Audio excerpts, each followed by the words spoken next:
This is my Suzuki Alto.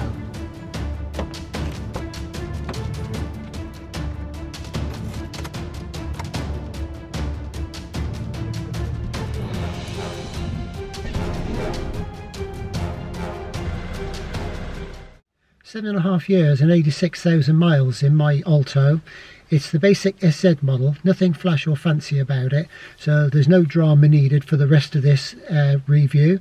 So we'll get rid of all that music, etc., and we'll get down to the nitty gritty. Now, this coronavirus situation we got at the moment really limits what I can do with this review. I would have taken the car to a nice leafy little lane somewhere on a lay-by, or parked it on a grass verge somewhere and done it from there, but as I'm sort of restricted, I can't go out unless I really need to, so I'm actually sitting on my drive doing this. So it might look a little bit boring, I'm afraid, but it's just one of those things we have to put up with at the moment. I bought it new in 2013 from a local Suzuki dealer about 7 miles away from here. There used to be Seat dealers. I bought several new cars from them over the years, and they've always looked after me. And when I was looking for a new car for work, which is what this one is for, I wanted something small, compact, easy to drive, easy to manoeuvre, quite economical, because I use it as a driving school car. And this review is just telling you how it's fared over those 7 years. The dealer, I've used them for 20 years now. Brilliant company, always look after me if ever I need any if I ever get any problems. They always sort me out quite easily, and they're quite good friends now as well. So nice bunch of blokes. One of the reasons I bought the car was because Suzuki had a scheme, whereas if you bought the car as a driving school car, they would supply or get the dual controls fitted free of charge, which was probably worth £400 at the time, I expect. So it's quite a big saving, and it's one of the reasons I went for the car after test driving it. Found it ideal, so yeah, plumped for it, and I've never looked back with it really. It's a great little car, handles well, although you can feel it a little bit in the very, very high winds. It does buffet it a little bit, but nothing to worry about. It's quite stable generally. It's also, for a 1 litre, it's quite nippy. Especially in third gear from 30 to 60, which is ideal when you're joining a motorway or dual carriageway. Although the car is designed really as a city car, it's quite happy to sit at 70 mile an hour on the motorway, quite comfortable. You do feel the 1 litre though, when you're climbing slopes, it does tend to labour slightly and it slows down a bit, but then you can't have it always.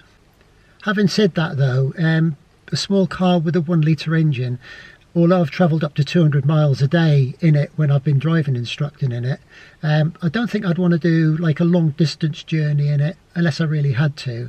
Something like 300 miles away, going up to Newcastle or something, where I originate from, would be a bit of a, not hard work, but it would be a little bit less comfortable in this, let's say. It would do it quite easily, but less comfortable.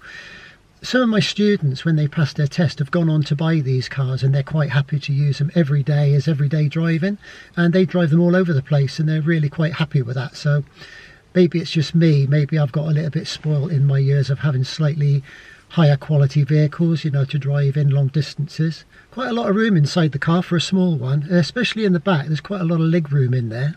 I quite like the look of the car too. I quite like the lines of it.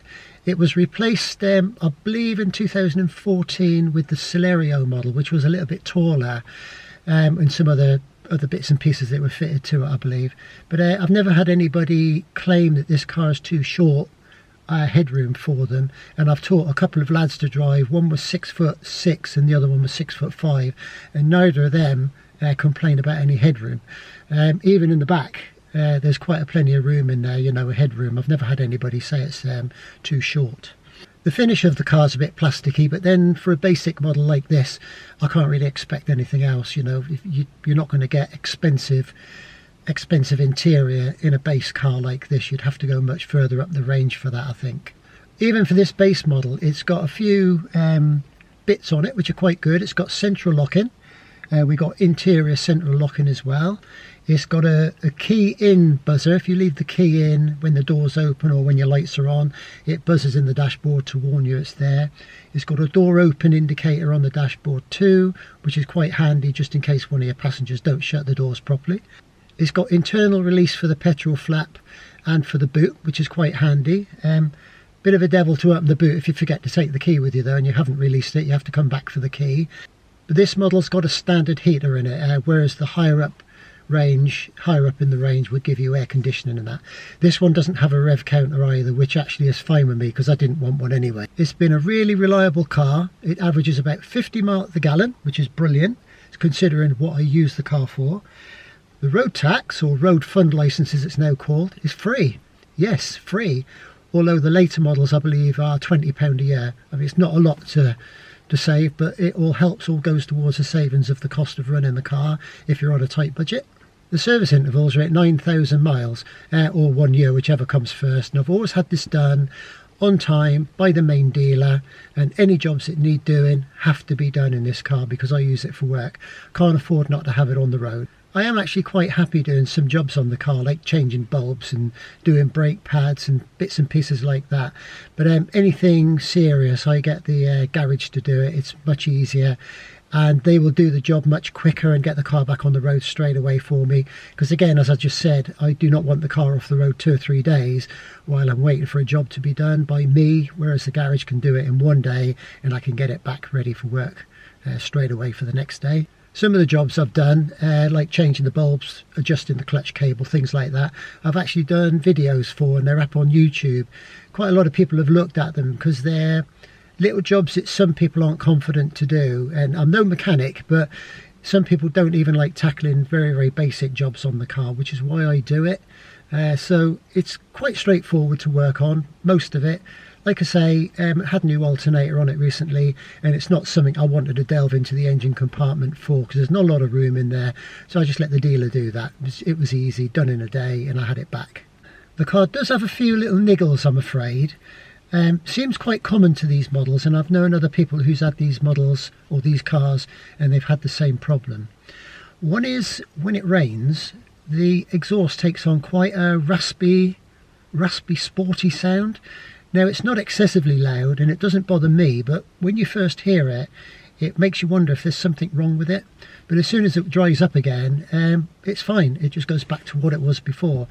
Others have said about it before, so it's not a problem. It's just something which is relevant to this vehicle, I suppose. I don't know if any other cars in the Swift range or the other ones do it as well, but certainly the Altos, it's common with them.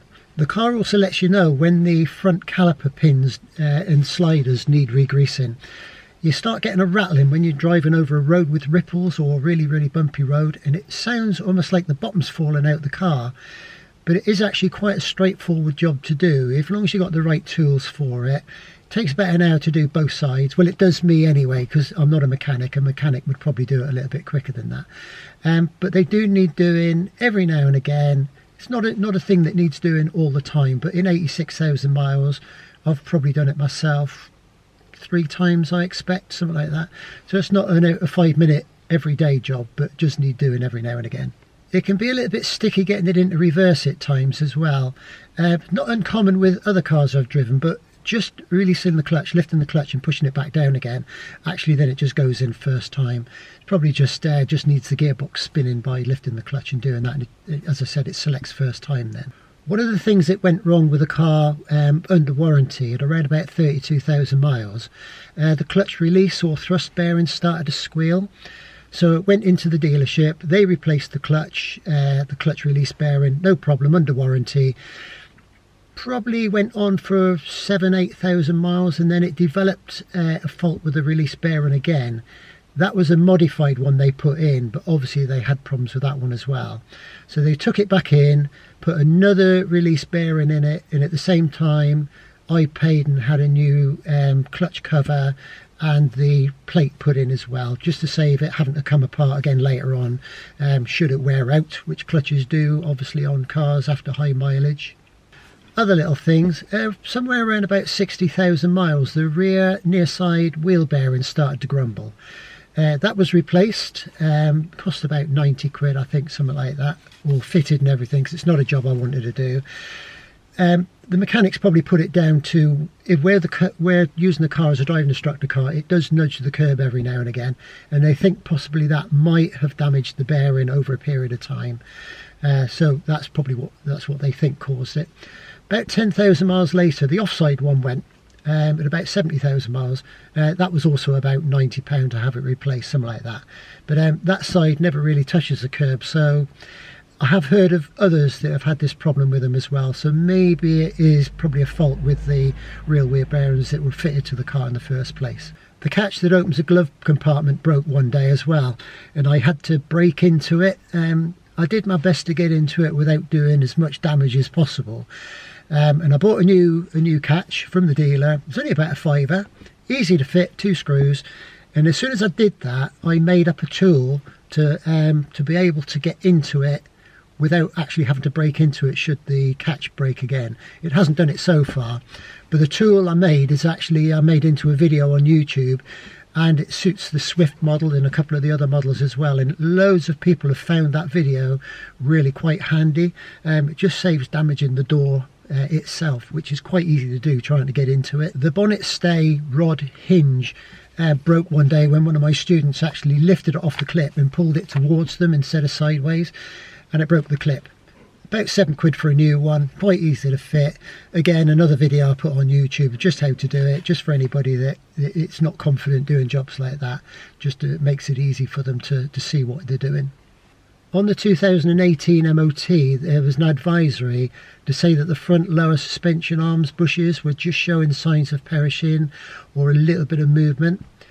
Now, I was quite happy to do the job myself, so I bought 2 new lower arms from the dealer. I didn't want to buy any cheap replacements because it's not really worth it. I bought them and I changed them myself. Probably took me about an hour each side. Not too bad a job if you've got the right tools for it, but it's not something you'd want to tackle if you've only got a basic toolkit. So you know, maybe you might be better off getting that done by the dealer. I mean, if you know what you're doing, no problem at all, but not everybody would want to tackle a job like that. Somewhere in the 70,000 miles, I think it was around about 73,000 miles, it developed an intermittent fault in the alternator. The red light would come on every now and again. It would just flick on and then it would stay on. Now, I put it down to maybe a dirty terminal, so I actually disconnected the battery. Just remember, if you do that, you need to make sure, if you've got a code for the radio, make sure you know it. Disconnect the battery. Just make sure the connection on the back of the alternator, the positive connection, was tight, and it fixed it. Went on for ages and ages and ages and ages, fine, and then suddenly it did it again. So I did exactly the same again, and that fixed it, and then eventually it kept doing it, and it was getting more and more regular, and it was becoming that it was harder to get it to switch off.